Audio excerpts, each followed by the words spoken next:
Hi guys, this is Shilpa Mittal और ये हमारी कैलकुलेशन वाला सेकंड पार्ट है हमारे क्वेश्चन नंबर 4 के लिए 13.1 के। सो हमने फर्स्ट पार्ट में लास्ट क्या देखा था वो हम देख लेते। ये हमारा डायग्राम था।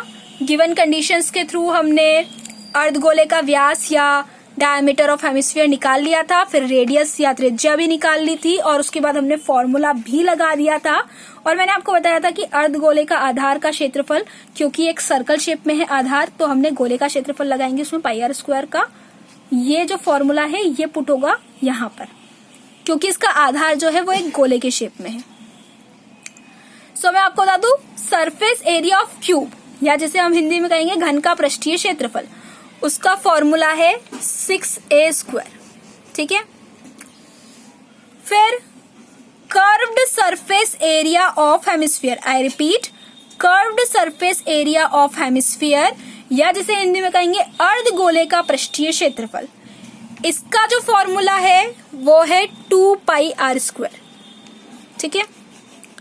और जैसा कि मैंने आपको बताया कि अर्धगोले के आधार का क्षेत्रफल, अर्धगोले का आधार सर्कल गोले के शेप में है, तो यहाँ पर हम पाई आर स्क्वायर का यूज करेंगे। तो area of base of hemisphere, इसके लिए हम फॉर्मूला लिखेंगे pi R square. I think it is clear to all. आपको ये सारी चीजें क्लियर हो गई होगी।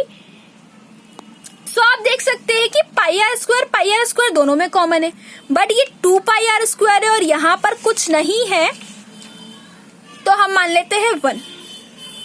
ऐसा आप लिख सकते हैं कि अगर यहाँ पर कुछ नहीं था तो हमने 1 मान लिया।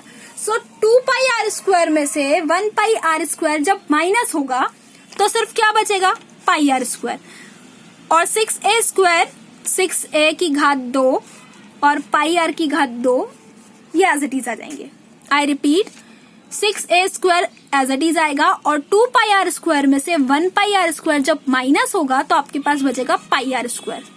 नाउ आपको पता है भुजा की जो वैल्यू है या साइड ऑफ क्यूबिकल बॉक्स जिसे कहेंगे आप, या घनाकार ब्लॉक की जो भुजा की वैल्यू है आपके पास वो है 7। मैं आपको दिखा देती हूँ। ये हमने लिखा था साइड ऑफ क्यूबिकल बॉक्स और घनाकार ब्लॉक की भुजा 7 सेंटीमीटर। तो a की प्लेस पर हमने क्या लिख दिया, 7, क्योंकि a स्क्वायर था इसलिए 7 स्क्वायर आ गया। पाई की कांस्टेंट वैल्यू होती है 22/7, ये आपको पता है। r हमने निकाला था 3.5। r दैट मीन्स रेडियस या त्रिज्या, रेडियस या त्रिज्या। तो r हमने निकाला था 3.5, तो रेडियस की जगह पे हमने लिख दिया 3.5 का स्क्वायर। 7 का स्क्वायर था इसलिए 7 2 टाइम्स आ गया, 3.5 का भी स्क्वायर था इसलिए 3.5 भी 2 टाइम्स आ गया। अब हमें नीचे करना है कैलकुलेशन और कैंसिलेशन। 7 7 जा 49, तो 6 मल्टीप्लाई बाय 49 हो गया, plus as it is 3.5 1 times and 7 2 times. ये मैं आपको पहले भी समझा चुकी हूँ कि 3.5 और 7 3.5 का डबल होता है, तो ये 1 टाइम्स और ये 2 टाइम्स कैंसिल हो जाएंगे। देन 2 1 जा 2 एंड 2 11 जा 22, तो 2 और 11 22 को हमने कैंसिल कर दिया। यहाँ बच रहा है हमारे पास 6 इंटू 49 और यहाँ बच रहा है 11 इंटू 3.5। तो 6 का जब 49 से मल्टीप्लाई करेंगे तो 294 आएगा और 11 का जब हम 3.5 के साथ मल्टीप्लाई करते हैं तो 38.5 आएगा।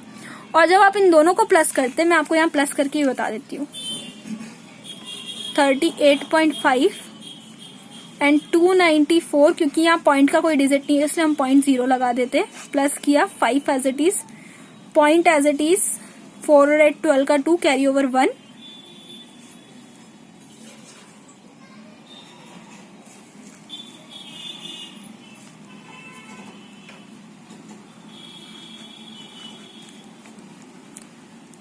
थर्टीन का 3, कैरी ओवर 1 एंड 3, 332.5, 332.5 ये आपका सॉलिड का सरफेस एरिया है जो कि आपको क्वेश्चन में बोला गया था निकालने के लिए।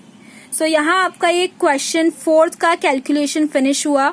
अगर आपको कोई भी प्रॉब्लम हो इसके कैलकुलेशन में तो आप मुझसे कमेंट सेक्शन में कमेंट करके पूछ सकते हैं।